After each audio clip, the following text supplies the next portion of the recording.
mexeu com R7, vai voltar, caixa tá ardendo, vai. Que o Elipé, baile de favela. Que a Marconi é baile de favela. Que a São Rafael é baile de favela. E os menor preparados.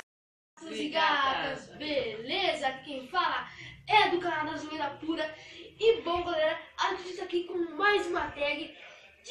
Uma tag fale qualquer coisa. Tipo assim, eu tô falando uma coisa, ele tem que falar outra coisa. Não pode gaguejar, não pode repetir a mesma fala, não pode demorar pra falar. Entendeu? Beleza?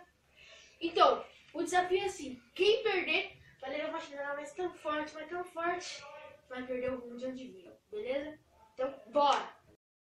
Vai tirar ímpar aqui pra ver quem vai começar jogando. Então vai, ó. Par. Ímpar. Par. Ah, moleque, começa.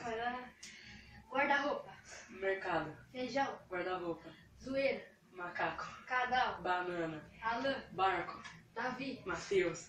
Luana. Divina. Joel. Marcos. Pô. Outro velho. Meu Deus. 1-0, minha gente. Então vamos, né? Começa assim, 1-0. O Bruna vai tirar já pra ver quem começa no segundo.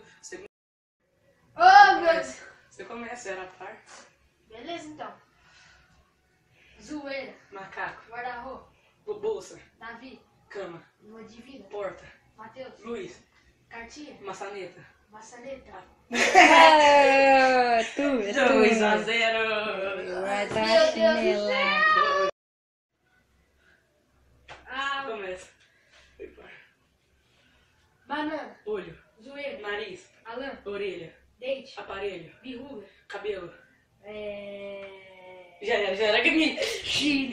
Aqui nós mais uma vez. Agora a última fase ganha de 3-0. Então ele vai tomar uma chinelada na perna.